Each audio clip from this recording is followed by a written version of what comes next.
Salam əziz dostlar, hər vaxtınız xeyir olsun. Bugün ölkəmizin tarixində çox əhəmiyyətli bir gündür. 27 sentyabr anım günüdür.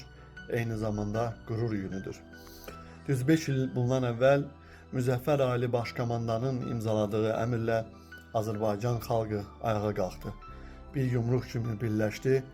Azərbaycanın suverenliyinin bərpası üçün, sərhədlərinin tam bərpası üçün, Konstitusiyanın bütün Azərbaycanın ərazisində bərqərar edilməsi üçün hərəkətə keçdi.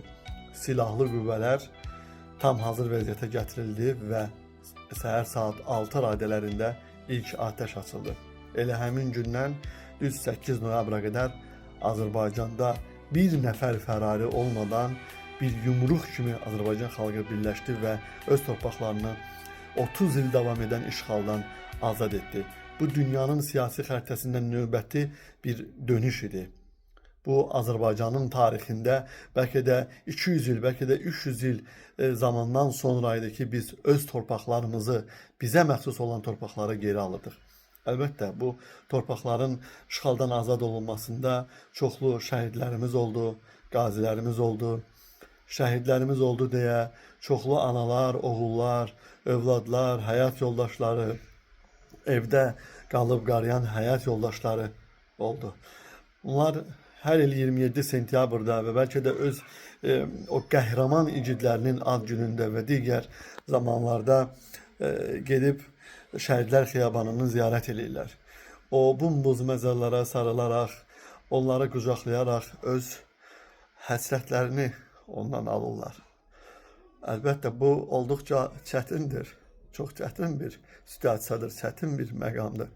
Amma gərək o analar, o övladının adını itirmiş analar, bacılar, o övladlar bir şeylə təsəlli tapsınlar ki, şəhid olan bizim qəhrəman igidlərimiz Azərbaycanın tarixinə öz adlarını yazıblar.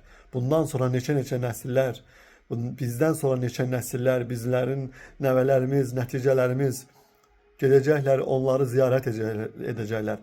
Azərbaycanın tarixinə keçmiş bu şəxsiyyətləri ziyarət edəcəklər, onlara öz hörmət və ehtiramlarını bildirəcəklər. Həyatda hər bir insan dünyaya gəlir, amma özünü şəxsiyyət kimi sübut edə bilir və ya edə bilmir. Amma bizim bütün şəhidlərimiz, bütün qazilərimiz özlərini şəxsiyyət kimi sübut etdilər. Dünyanın tarixini öz adlarını yazdırdılar. Yaşasın Azərbaycan, yaşasın Azərbaycanın silahlı qüvvələrinin Müzəffər Ali Başkomandanı və onun şanlı ordusu. Allah bütün şəhidlərimizi rəhmət eləsin.